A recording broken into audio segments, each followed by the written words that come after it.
क्या केवल पानी पी लेने से कोई प्रेग्नेंट हो सकता है?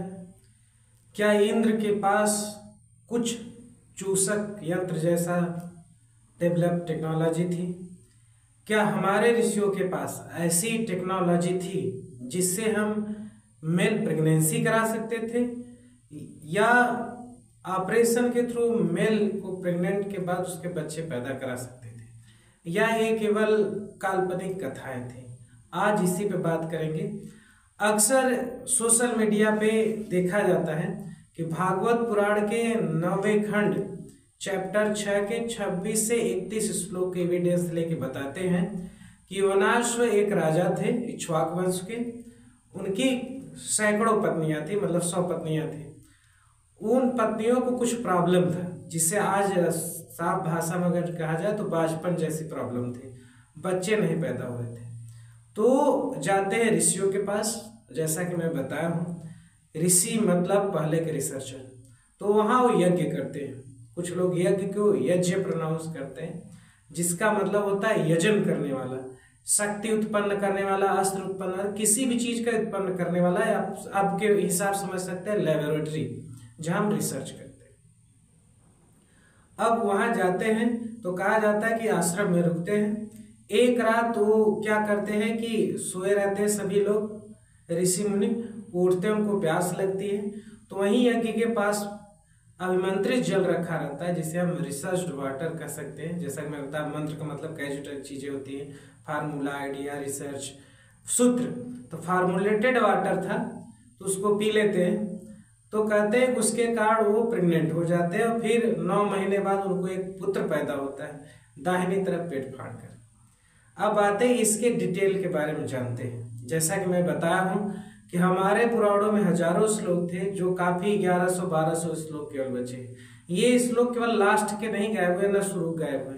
ये बीच बीच की चीजें थी जो श्रुति स्मृति मेथड के थ्रू, या बीच में विदेशी आक्रमणकारी आने के कारण बीच बीच के श्लोक गायब हैं, जिसमें ये टेक्निक कैसे कराना है या कैसे ऑपरेशन करके निकाले दाहिने साइड, ये सब चीजें डिटेल में थी, जो शायद अब नहीं।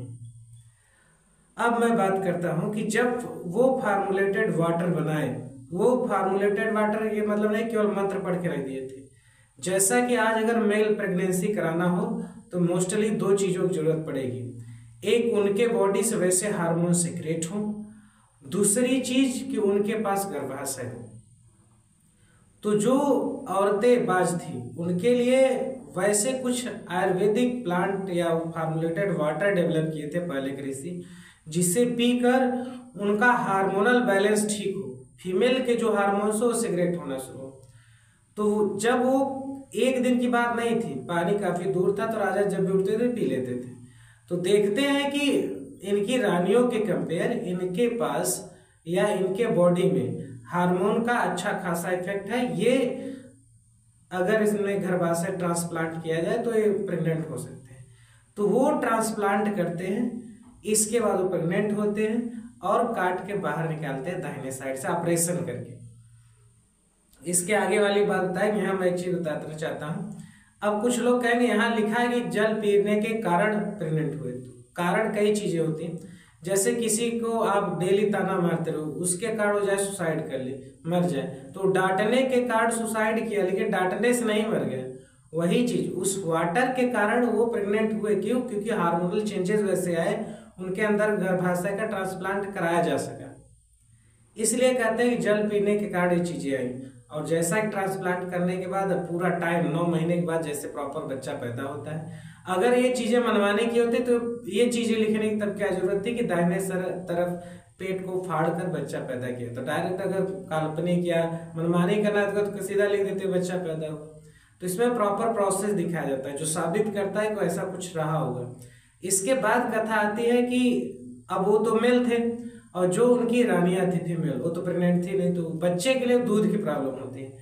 तो इंद्र आते हैं, और उसमें श्लोक में कहा गया कि उसके मुंह में तर्जनी उंगली घुसा देते हैं, और उससे अमृत निकलता रहता है, उसे बच्चा पीता है दूध के समय।